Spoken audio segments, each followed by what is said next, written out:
Bonjour et bienvenue dans cette capsule dans laquelle j'espère vous trouverez des clés de compréhension, des pistes de réflexion et surtout des outils à votre disposition pour vous accompagner sur votre chemin d'évolution. Ce que je vous partage dans cette vidéo est le fruit de ma guidance intuitive et de mon parcours personnel. Par cela, mon intention est de vous offrir des messages susceptibles de vous soutenir et de vous ouvrir à d'autres plans de conscience soutenus par l'énergie d'amour. Vous trouverez ce message d'introduction avant chaque vidéo de cette playlist, ce qui me permet de ne pas me répéter. Toutefois, si vous souhaitez aller directement au tirage, je vous invite à vous référer au timing pour y accéder rapidement. Et puis pour finir, sentez-vous libre de liker et partager cette vidéo afin qu'elle puisse bénéficier à d'autres personnes. Et pour ma part, je me ferai une joie de lire vos commentaires et de communiquer avec vous à ce sujet.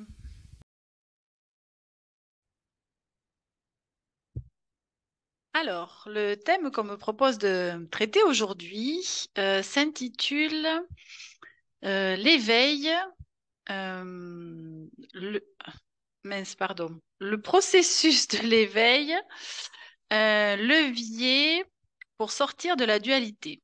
Voilà, c'est ça qu'on me dit. Alors, donc ce thème est représenté par cette carte de l'éveil, voilà, qui est celle-ci. Donc, je vais commencer, comme d'habitude, par lire le message qui est associé à cette carte et qui est dans ce livret. Et je continuerai donc le partage et la guidance par mes messages intuitifs. Donc, comme d'habitude, dans la barre de description, vous avez la liste des oracles que j'utilise pour cette guidance et puis quelques infos utiles. Et donc la vignette qui s'affiche toujours en haut à droite de votre écran, qui vous guidera vers mes autres playlists, si le cœur vous en dit. Allez, on est parti. Donc cette carte de l'éveil nous dit quoi? Je vois en mon désespoir l'opportunité d'un éveil. Le chemin de l'éveil n'est pas une ascension linéaire. Loin d'être une expérience agréable, il peut souvent s'avérer extrêmement douloureux. C'est souvent dans le chaos que nous découvrons la lumière, et sans toucher le fond de la piscine, il est impossible de remonter sans effort. Ainsi, lorsque tu reçois cette carte, il se peut que tu te trouves dans un brouillard complet, voire un grand désespoir. Tes guides t'envoient toute leur lumière et leur soutien, car ils savent que c'est pour ton bien, même si toi, tu ne le sais pas, si tu ne le sais pas et ne le vois pas encore. S'éveiller revient en réalité à remettre profondément en question qui nous sommes vraiment, ainsi que l'expérience que nous avons de notre réalité. Il s'agit alors d'ôter nos œillères et c'est généralement l'univers qui s'en charge à notre place au travers des épreuves qu'il nous envoie. Cela peut donc s'avérer parfois soudain et ou très douloureux. Ainsi, si tu as l'impression que tout est en train de s'effondrer autour de toi, pas de panique. Tes guides t'ont sans doute simplement envoyé de nombreux messages qui ont été ignorés et cette fois-ci, ils ont décidé de frapper fort. Il est courant de dire que c'est lorsque nous perdons quelque chose que nous nous rendons compte de la chance que nous avions de l'avoir. En ce qui concerne l'éveil, c'est exactement la même chose. Il faut souvent que tout s'écroule autour de nous pour que nous puissions découvrir pleinement qui nous sommes. Loin de notre confort apparent, l'âme puise alors dans ses ressources et réussit enfin à se faire entendre. Loin du tumulte du mental et du contrôle que nous nous imposons au quotidien, il est plus aisé de nous recentrer et de remettre en question ce que nous avons expérimenté jusqu'à présent.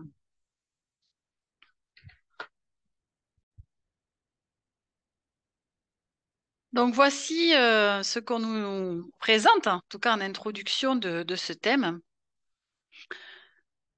Alors, ce thème de l'éveil, je l'ai déjà traité dans une autre vidéo.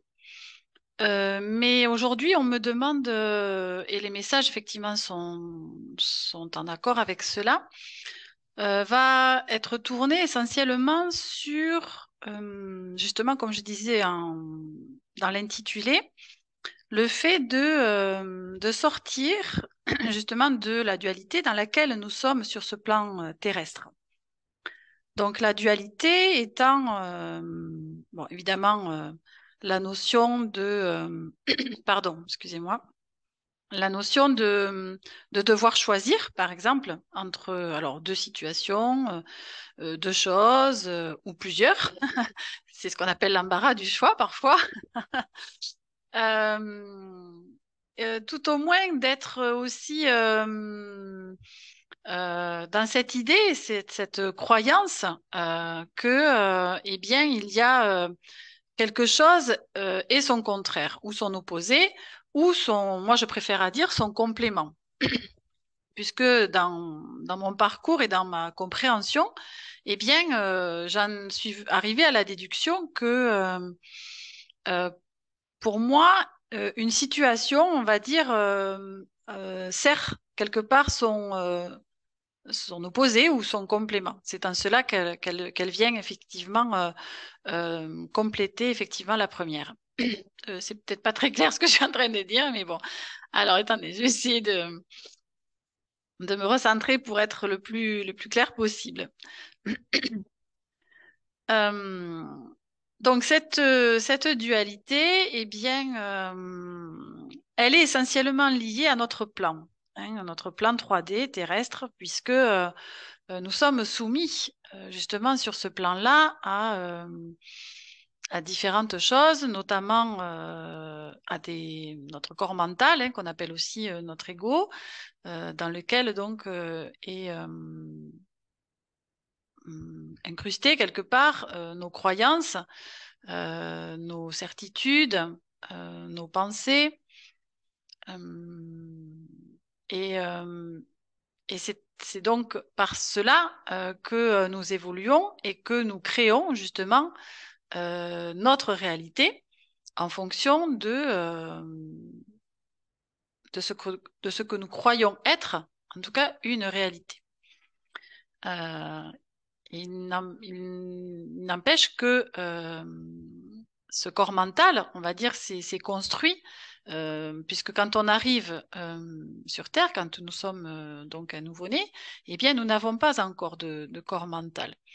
Donc, celui-ci se construit dans les premières années de vie et va justement se façonner grâce, quelque part quand même, à ce que notre cercle familial, voilà, nous renvoie hein, en image, que ce soit donc dans les paroles des uns et des autres, les croyances des uns et des autres, les idées partagées, la façon aussi évidemment de nous renvoyer euh, ce que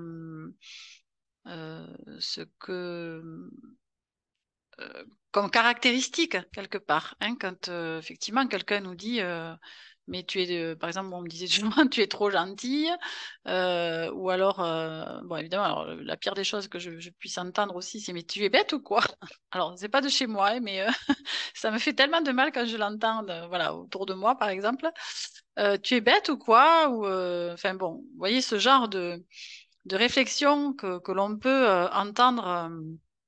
Quand on est un être en construction, eh bien, évidemment, on va le prendre comme cela arrive, sans filtre, hein, puisque nous sommes en plus enfants à ce moment-là, et donc nous n'avons pas ce recul nécessaire et cette distance pour croire que cela puisse être autrement. Donc évidemment, notre cercle familial, notamment nos parents, dont il ne faut pas jeter la pierre, je le dis tout de suite, puisque ils font et ils ont fait ce qu'ils ont pu avec ce que leurs propres parents leur ont transmis également, et qui ont fait exactement pareil, ce qu'ils ont pu avec ce qu'ils étaient, etc. Et voilà, on peut remonter très loin comme ça, mais en tout cas, chacun fait comme il peut avec les moyens qu'il a, quelque part, et de ce qu'on lui a transmis. Donc, l'important, c'est à un moment donné de prendre suffisamment aussi de distance face à cela et de se rendre compte que ce que l'on a pris pour acquis alors pendant tant d'années, alors que ce soit, excusez-moi, je reviens sur l'histoire du cercle familial, et évidemment, il n'est pas le seul. Nous avons le cercle amical aussi, hein, qui nous renvoie des choses, le système sociétal également, dans toutes les relations que l'on peut avoir à différents moments de notre vie. bien que nous soyons enfants, nous évoluons aussi dans une société, une culture, une religion, un pays, etc. Donc tout cela, évidemment, a un impact sur nous. Et après, il y a évidemment le cercle scolaire, hein. Alors là, on y passe quand même un certain nombre d'heures et d'années pour en être également impacté. Et je pense que je vous mets au défi de trouver quelqu'un dans votre entourage qui n'a pas été impacté à un moment ou à un autre par un instituteur ou une institutrice, voire un professeur d'école voilà, qui a été assez virulent, voire maltraitant à un certain moment de sa vie. Donc voilà, ça laisse aussi effectivement des traces. Le cercle sportif, bien évidemment, c'est aussi bon. Vous voyez que nous sommes quand même, nous évoluons, on va dire, dans l'enfance jusqu'à évidemment l'adolescence, voire l'âge adulte, les jeunes adultes, dans différentes relations qui vont forcément nous façonner quelque part. Façonner, alors notre corps, ça va surtout façonner nos corps subtils, bien évidemment, parce que notre corps physique, quelque part, lui, il a sa vie à vivre quelque part et bon, il se développe comme effectivement avec ses propres outils, capacités génétiques, biologiques, physiologiques, etc. Alors que tout ce qui est énergétique, évidemment, va impacter nos corps subtils. Et donc, cela va impacter évidemment notre corps émotionnel, notre corps mental, comme je l'expliquais tout à l'heure. Et puis, eh bien après, nous avons effectivement un corps qui est plus subtil, qui est le corps spirituel, où là, souvent, enfin moi en tout cas, je l'ai longtemps ignoré celui-là, jusqu'à facilement, ouais, je devais avoir plus de 40 ans. Donc voilà. Après, c'est propre à chacun, hein. Il y en a qui le découvrent jamais, ceci dit, en tout cas dans une incarnation, qui mettent plusieurs incarnations avant voilà, de se rendre compte qu'il est là. Donc je suis déjà contente. Euh, voilà, donc tous ces corps-là vont forcément se façonner avec tous les systèmes dans lesquels on évolue. Et, euh, et bien sûr, la vie va également, enfin le destin, le divin, la source, après vous y mettez le mot que vous voulez, eh bien, nous permet justement, par les situations qu'elle nous fait vivre, de cheminer, de prendre conscience de ce qui se joue parfois dans notre vie, de ce que cela a impact en nous et ce que l'on a à comprendre justement de ce qui se joue pour, comme on disait dans le message tout à l'heure, parfois être quelque part au pied du mur voire même le mur qui s'est effondré, et donc où il reste évidemment pas grand-chose, et si ce n'est qu'il reste l'essentiel quelque part, c'est-à-dire de reconnecter à cette foi,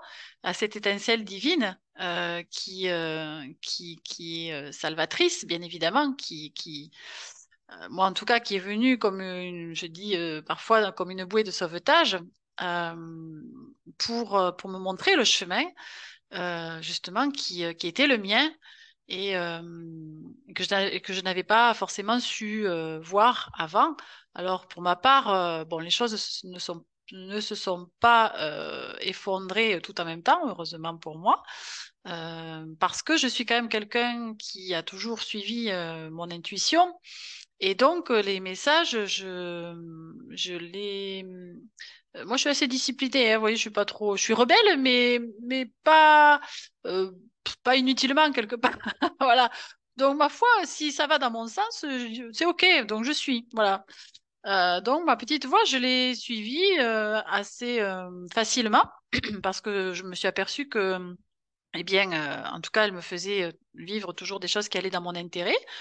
Et ma foi, c'était plutôt satisfaisant, hein, voilà, jusqu'en 2014, où là, eh bien, j'ai entamé voilà, une procédure de divorce et effectivement, j'ai eu un choix crucial, en tout cas en ce qui me concerne et de mon point de vue à faire parce que j'étais effectivement dans cette dualité. Je me suis dit à ce moment-là, bon, ben, soit je prends des antidépresseurs et des anxiolytiques et puis je vis comme un zombie, ou bien je prends ma vie en main et effectivement je fais face à mes peurs parce que évidemment moi je n'avais jamais vécu seule, hein, sortie de chez mes parents, voilà, j'étais donc dans une relation de couple assez rapidement, qui était donc une relation avec mon ex-mari, et voilà, qui a duré une vingtaine d'années. Donc moi, voilà, j'avais jamais vécu seule et ça a été un sacré défi pour moi. J'avais à ce moment-là 2 enfants aussi à charge, donc c'était pas rien. Il n'y avait pas que moi dans l'histoire. Et donc bon, et voilà, je suis pas la seule à avoir divorcé, hein, c'est pas ce que je suis en train de dire, bien ça, je suis bien consciente de cela. C'est juste que ben, là, l'occasion fait que je suis amenée à vous partager, en tout cas, voilà, une bribe de mon vécu pour étayer évidemment les messages dont je vous fais part. Et voilà, donc effectivement, cette dualité, je l'ai bien vécue à ce moment-là. Bon, j'ai fait le second choix, et voilà, ce qui m'a effectivement amené à vivre de très belles choses par la suite. Mais c'est vrai que cette période de crise, bien évidemment, eh bien, j'ai dû la traverser et donc en ressortir, eh bien forcément différente, évidemment, puisque je suis allée chercher mes propres ressources et j'en ai découvert justement, j'en ai découvert bien d'autres que je ne soupçonnais pas, pour mon plus grand bonheur. Et bon, évidemment, il y a eu d'autres épreuves derrière, mais voilà, ça c'était vraiment, on va dire, la première grande épreuve qui m'a demandé, voilà, de traverser effectivement des peurs importantes pour moi.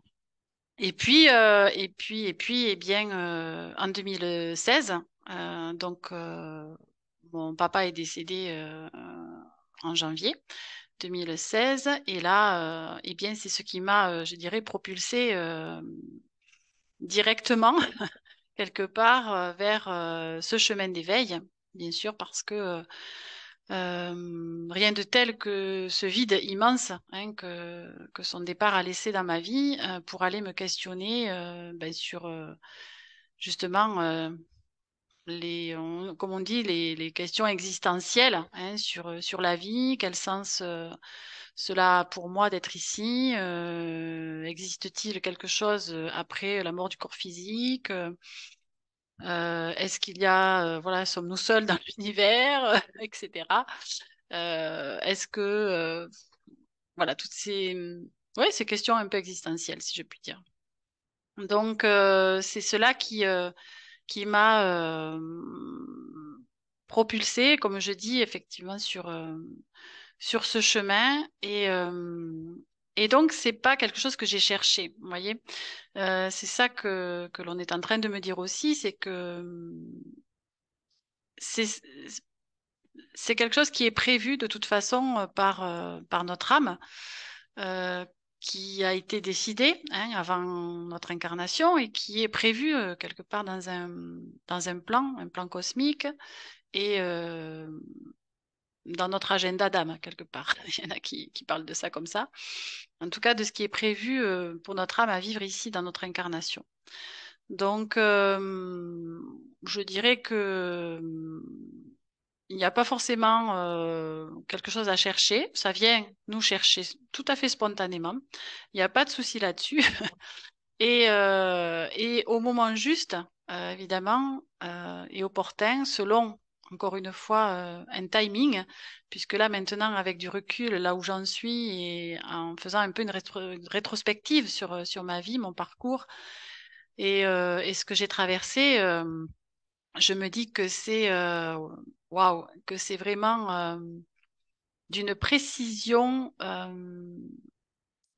presque d'horloger, si je puis dire, parce que c'est absolument le timing est parfait. Voilà, le timing est parfait. Bon, il est divin, hein, vous allez me dire, donc rien de rien d'étonnant à ce que ça soit parfait. Mais pour autant, quand on le réalise et quand on le vit et quand voilà, on, on réalise cela, c'est absolument... euh, c'est du bonheur, quoi. Voilà, c'est du bonheur à l'état pur, si je peux dire ça comme ça. Donc, ce qu'on nous propose aussi à travers ces messages, c'est c'est de sortir, donc, alors, de cette dualité. Alors, évidemment, vous avez compris qu'il y a la notion de choix, mais au-delà de ça, je dirais qu'il y a bien plus que cela.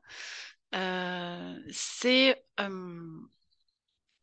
de, de, de prendre de la distance face à notamment nos croyances sur la matérialité, que cela contribue à notre bonheur, que cela nous apporte même le bonheur, de rechercher sans cesse la consommation, par exemple, les achats compulsifs, de se remplir en fait de concret, de matériel.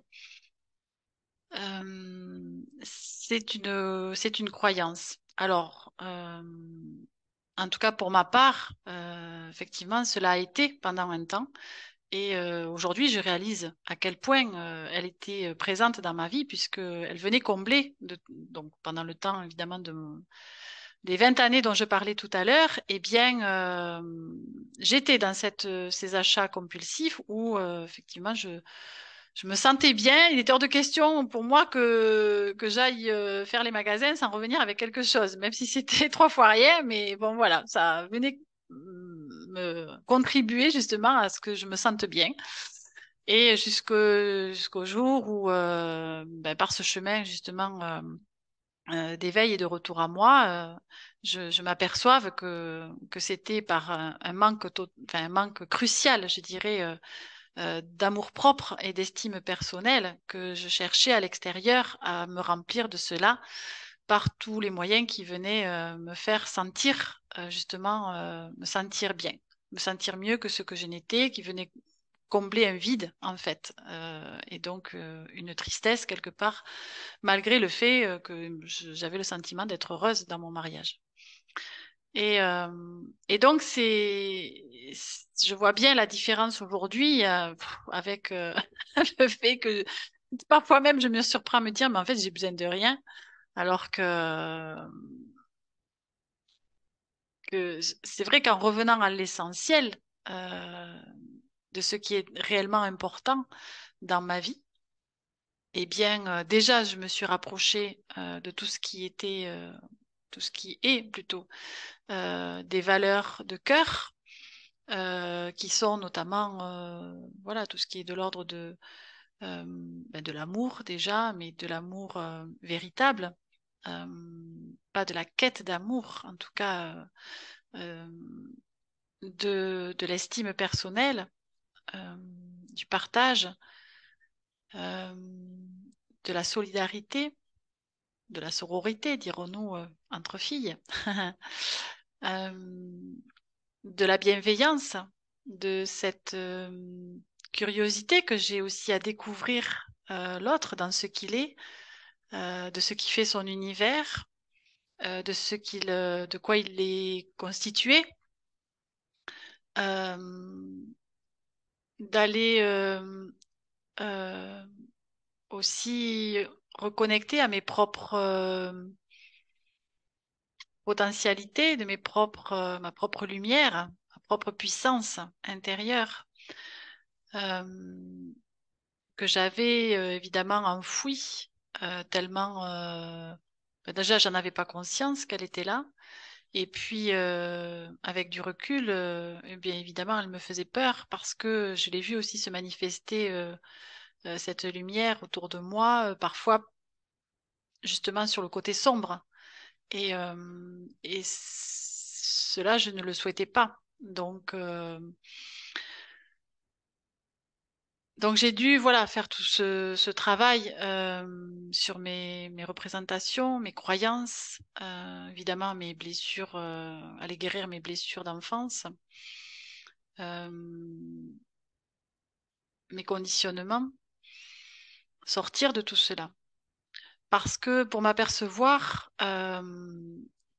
que nous sommes bien plus que des êtres humains, que nous sommes déjà à la base une pure conscience qui a été créée par la source, par l'énergie de vie, le divin, et qui venons faire justement des expériences dans le corps de matière que nous avons ici sur Terre. Et là, quand j'ai réalisé cela, eh bien, pouf, euh, comment je vais dire? La vie a pris une toute autre tournure pour moi parce que il y a beaucoup de choses évidemment qui ont changé parce que j'ai changé aussi ma façon de voir les choses. Et, et évidemment, ce qui avait beaucoup d'importance avant en a beaucoup moins aujourd'hui, voire pour certaines quasiment plus. Euh, je ne suis plus du tout impactée de la même façon par ce qui se passe autour de moi. Non pas que je ne sois plus sensible, bien au contraire. J'ai appris à justement à apprivoiser cette sensibilité, cette hypersensibilité, et à la maîtriser surtout, pour justement l'utiliser à bon escient, dans un sens qui me sert et non pas qui me dessert.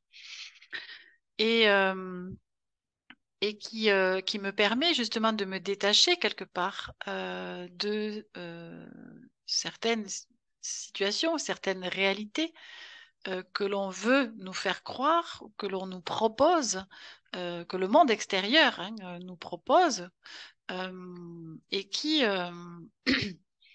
et qui aujourd'hui ne correspond pas pour une grande partie à ma réalité actuelle. Donc, c'est vrai que le fait de se détacher, euh,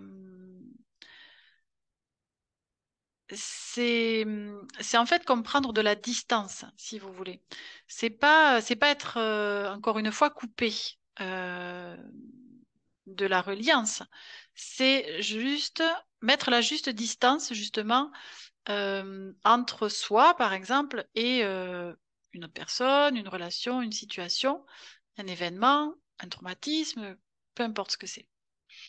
Et, et là, c'est ce que l'on nous dit, c'est sortir justement d'une certaine illusion. Parce que, eh bien, quand je me suis intéressée à tout ce qui au fonctionnement quelque part de l'univers, des règles qui le régissent, et puis bon, après à différents domaines tels que la physique quantique par exemple, eh bien, waouh, on s'aperçoit que la réalité que l'on voit, que l'on perçoit avec nos sens, eh bien, elle représente une infime partie d'une autre réalité beaucoup plus vaste, complexe, euh, et donc, c'est comme si en fait on avait quelque part une espèce de, comme si on regardait par exemple, vous voyez, à travers le trou d'une serrure par exemple.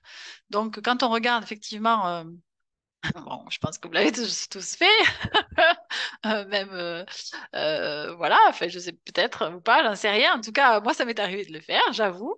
Et donc, quand on regarde par le trou d'une serrure, eh bien, nous avons évidemment un champ restreint. Et donc, c'est un peu pareil, vous voyez, cette image-là qu'on me donne. Donc, c'est d'avoir accès, justement, quand on sort, justement, quand on dézoome de ce trou de serrure, et que, on va dire qu'on entrouvre la porte, déjà, eh bien, voilà, s'ouvre à nous une autre réalité, dit, ah waouh, mais j'avais pas vu ça. Et puis alors, évidemment, plus on ouvre la porte, plus ce que l'on voit et la réalité de ce qui se présente à nous, eh bien, prend une autre forme, vous voyez. Donc, c'est de ça dont on me demande de te parler euh, et de notamment de sortir de cette alors croyance à la base, oui, et après justement que la matérialité vient faire notre bonheur et pour ensuite eh bien l'intégrer réellement dans notre corps, dans nos cellules, dans notre ADN, pour que cela change évidemment définitivement notre façon de fonctionner également. Parce que moi, c'est pas forcément quelque chose que vous voyez que j'ai souhaité à la base. C'est-à-dire que ça s'est imposé à moi, ce détachement par rapport à ce côté matériel, par le fait, par le biais de cheminer justement sur ce processus d'éveil. Donc, c'est quelque chose qui se fait spontanément, c'est-à-dire que euh, voilà, c'est pas quelque chose qu'on vous demande forcément de chercher aujourd'hui. Ce qu'on me dit, c'est que la priorité, ça va être donc de travailler, de changer sa croyance, et le reste suivra. Et à l'heure, je dirais, où nous sommes quand même dans une société de surconsommation depuis trop longtemps, euh, il n'est plus possible de fonctionner comme cela. Parce que c'est un fonctionnement justement qui nous a amenés là où on est aujourd'hui. Enfin, franchement, c'est vraiment pas glorieux. Et qui peut tout à fait aussi contribuer à notre perte également. Hein. Donc, donc c'est quelque chose quand même de crucial. Et, euh, et ce qu'on nous dit avec les autres oracles, alors nous avons eu l'utopie qui est sortie, et en dos de deck, nous avons eu l'enfermement. Voilà. Avec le chakra, la carte chakra, nous avons eu la couleur jaune. Et un signe astrologique, le revoici, le revoilà, le scorpion. Il sort beaucoup, beaucoup, beaucoup dans ses guidances, c'est incroyable. Alors, pas forcément toujours pour la même chose, mais bon, il est toujours là. Alors, l'utopie, c'est quoi? Ben, évidemment, ça me renvoie à ce monde d'illusions hein, dont je parlais tout à l'heure. Euh, et donc, c'est sortir justement d'une réalité, parce qu'encore une fois, il n'existe pas qu'une seule réalité. Bien au contraire, il en existe autant à la limite que de personnes sur cette terre. Et encore, quand bien même, pour chaque personne, il peut exister plusieurs réalités. Donc vous imaginez un peu. Donc c'est inutile, voilà, d'aller vouloir imposer son point de vue à quiconque parce que ça n'a aucun sens. Le tout, c'est d'être dans sa vérité du moment, parce que celle-ci aussi, elle est mouvante. Donc, ce qui est la mienne aujourd'hui, ce que je vous partage aujourd'hui, eh ben, le sera peut-être pas dans quelques jours ou dans quelques mois ou années, j'en sais rien. Mais en tout cas, c'est euh, l'important. C'est, de toute façon, c'est toujours ici et maintenant. Donc, c'est de se raccrocher évidemment à ce qui est de votre vérité ou de notre vérité sur l'instant. Et c'est cela, si ça nous permet justement de sortir de cette illusion que nous ne sommes que des petits êtres humains sans pouvoir et sans puissance, eh bien, il est nécessaire d'aller au-delà de ça. Parce que nous avons tous et toutes des capacités et des facultés de créer notre euh, réalité, notre quotidien, à l'image de ce que nous sommes déjà, puisque évidemment, nous créons notre réalité à l'image de ce que nous vibrons. Et donc, c'est important de réaliser aussi ce pouvoir créateur que nous avons. Et ce qu'on nous dit, c'est sortir des illusions, c'est sortir d'un enfermement. Parce que, bien évidemment, que si j'ai la croyance que le côté matériel, dont l'argent fait partie, hein, eh bien, je ne peux pas être heureux sans cela, eh bien, c'est quelque part rester dans un enfermement qui va, euh, euh, qui va me faire être esclave quelque part de cela. Puisque si j'ai la croyance que je ne peux pas vivre heureux sans confort matériel, euh, pour le dire au sens large, eh bien, je vais tout mettre en œuvre. Et donc, y compris par exemple, dans la recherche d'un travail qui ne me plaît pas forcément, mais dont je sais qu'il va m'apporter évidemment un salaire pour pouvoir justement vivre confortablement. Et je vais peut-être faire aussi des heures supplémentaires si j'estime que si j'en ai pas assez ou que ce que je dépense voilà nécessite que j'ai besoin de ressources supplémentaires. Je vais peut-être être voilà dans la surconsommation aussi d'objets dont je n'ai pas forcément utilité. J'ai la sensation, j'ai la croyance que ça m'est utile, mais si je réfléchis bien à cela, est-ce vraiment utile? Ou est-ce que je ne peux pas m'en passer? Ce serait aussi une autre question. Donc, c'est aller aussi chercher tout cela dans les plaisirs, on va dire, la satisfaction des plaisirs immédiats. Et, euh, et c'est donc quelque part un engrenage. Vous voyez, c'est toujours plus, toujours plus. Et c'est évidemment le cercle vicieux dans lequel on peut rester si on n'en prend pas conscience, parce que évidemment la société telle qu'elle est faite aujourd'hui, eh bien, euh,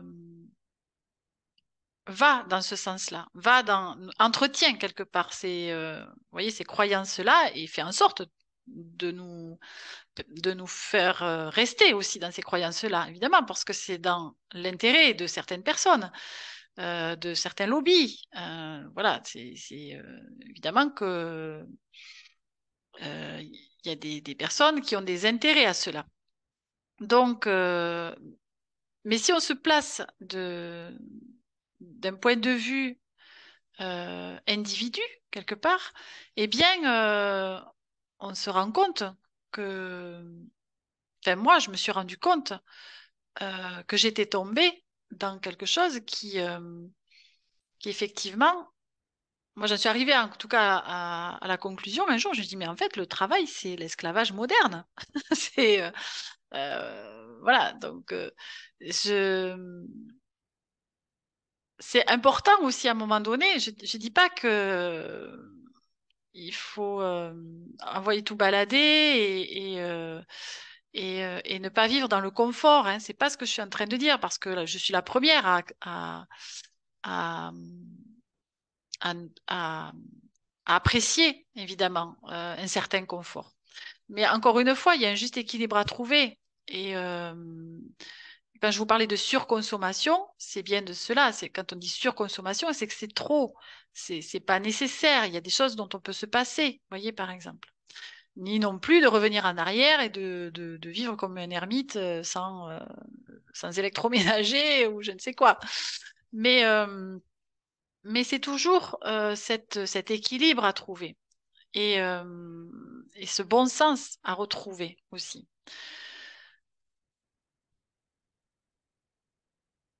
Et si on veut sortir justement de cet enfermement, eh bien, à un moment donné, il faut bien avoir des prises de conscience. Et si on les a pas par nous-mêmes, eh bien, la vie va nous aider à les avoir. Voilà. Donc, si ce processus est prévu en tout cas dans votre plan d'incarnation, n'ayez crainte que la vie va mettre sur votre chemin ce qui est nécessaire pour que vous puissiez eh bien, entamer ce cheminement et en tout cas mettre les choses en place, faire ces prises de conscience déjà et puis mettre les choses en place et pour justement accéder au changement qui s'impose quelque part.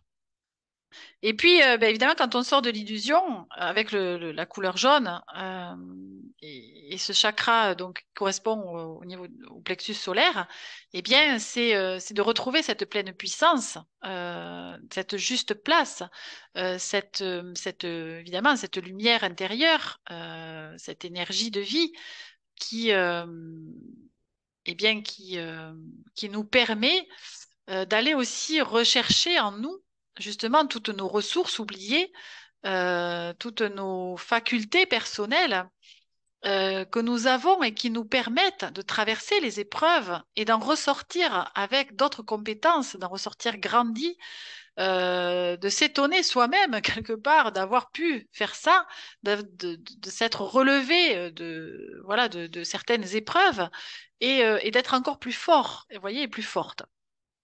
Et avec le scorpion, ce qu'on nous dit, c'est là pour le coup dans ce tirage-là, c'est que d'arriver justement à se détacher de cette histoire de possession et de croire que le bonheur eh bien, est relié à ce que l'on possède en fait et qui est extérieur à soi. Euh, c'est euh, c'est vraiment ce message insistant euh, qui, euh, qui est plus qu'utile à intégrer et vraiment à faire sien, oui, je dirais, et ah, j'arrive pas à trouver les mots. Après, c'est une façon, de toute façon, euh, d'accéder quelque part à un bonheur qui va être pérenne, voyez? Parce que lorsque notre joie, nos plaisirs, le fait qu'on soit heureux, eh bien, est conditionné par justement ce qui est extérieur à soi, et donc notamment peut-être par un certain confort matériel, par ce que l'on peut acheter, je sais pas, de high-tech, de technologie, je ne sais quoi, eh bien, le jour où il n'y a plus ça, qu'est-ce que je deviens? Où est mon bonheur? Qu'est-ce que justement mon sentiment que je croyais être vrai, euh, de me sentir heureux ou heureuse, qu'est-ce que ça devient? Ça, c'est une vraie question à se poser parce que cela va évidemment nous aider à repérer ce qui me rend justement réellement heureux et heureuse. Et là, ce qu'on nous dit avec le dernier oracle, eh bien, nous avons l'harmonie donc qui a sauté. Et, et, et cette harmonie, évidemment, elle est intimement liée à cette sérénité intérieure, cette paix intérieure, cet équilibre justement que nous pouvons trouver euh, entre ce qui me nourrit de l'intérieur et et ce, et ce que j'utilise à l'extérieur pour venir nourrir aussi mon intérieur, mon intériorité. Parce que évidemment que il y a des choses extérieures à moi dont je vais aussi me saisir, moi, qui vont contribuer à ce que je sois en joie, à ce que ça me fasse plaisir, etc. Mais quand on prend conscience que déjà, c'est éviter de s'attacher à cela, fait en sorte que je puisse complètement m'en passer si jamais ça n'existe plus et que mon état de bonheur ne sera pas impacté par cela, qu'il sera toujours stable, équilibré, eh bien, c'est là le véritable chemin d'éveil et surtout le véritable état de bonheur intérieur.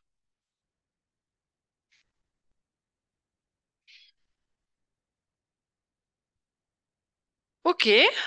Euh, alors, pour terminer, on m'invite à lire une fable inspirante justement que j'ai intégrée dans ce livre qui s'appelle Voyage initiatique vers l'éveil, que vous retrouvez donc dans mes playlists.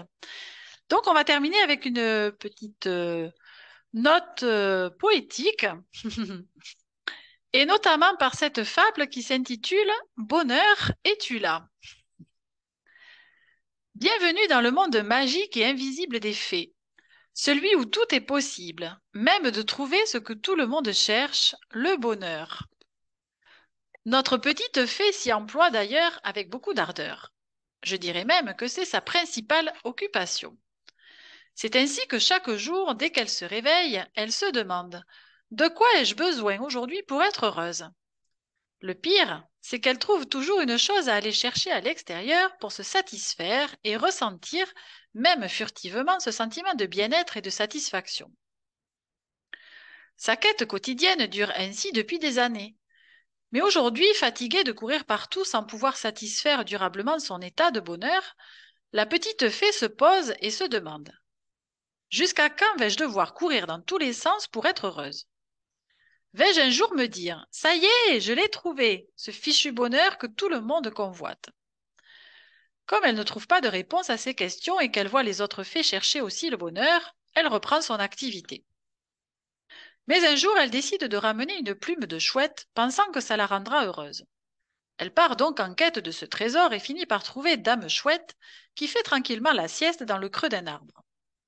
Bonjour, lui adresse la fée. Excuse-moi de te déranger, mais puis-je prendre l'une de tes plumes, s'il te plaît? La chouette, très surprise par cette requête, lui demande: mais pourquoi veux-tu une de mes plumes? Tout simplement parce que je cherche le bonheur, et comme tu symbolises la sagesse, je me dis qu'avec une de tes plumes, j'y accéderai. Parce que tu penses encore que le bonheur se trouve à l'extérieur de toi, demande la chouette. Bien sûr, sinon pourquoi tout le monde le cherche ainsi, sans relâche? Réfléchis, jolie petite fée. Justement, ce que chacun cherche à l'extérieur se trouve en réalité en chacun de nous. À ton avis, pourquoi n'as-tu pas encore trouvé ce que tu cherches? La fée réfléchit un instant et répond: parce que je pense que le bonheur est d'avoir et de posséder des biens, ou alors de faire des activités qui me rendront heureuse. C'est exact, répond la chouette. Le bonheur que tout le monde cherche est en réalité un état d'être, un état d'esprit. C'est donc une quête qu'il faut diriger vers l'intérieur de soi et non à l'extérieur. Tout le monde y a accès à partir du moment où nous le décidons. Il suffit de nous comporter comme une personne heureuse. C'est aussi simple que ça. La petite fée prend alors conscience de son pouvoir d'être heureuse par elle-même et s'écrie: ça y est, j'ai trouvé le chemin du bonheur. Merci, dame chouette. Je vais porter cette grande nouvelle auprès de mes amies les fées pour qu'elles puissent, elles aussi, enfin se reposer. Donc, à la fin de chaque fable, je propose une petite clé de compréhension qui est, en tout cas, qui est la mienne. Le chemin qui mène au bonheur est disponible et accessible en chacun de nous. Être heureux est une décision que l'on prend et un état d'esprit que l'on cultive chaque jour. Donc, je propose également, évidemment, si vous le souhaitez, en tout cas si vous lisez mon livre, des pistes de réflexion pour aller un petit peu plus loin. Et notamment ici, ce sera: est-ce que, à l'image de la petite fée, vous pensez trouver le bonheur à l'extérieur de vous? Le cherchez-vous encore? Pensez-vous l'avoir trouvé? Et à quoi ressemble-t-il pour vous? Mhm.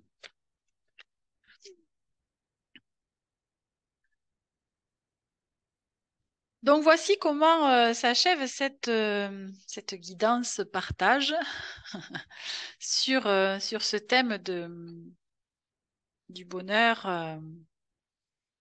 à travers la matérialité, si je peux dire ça comme ça. Et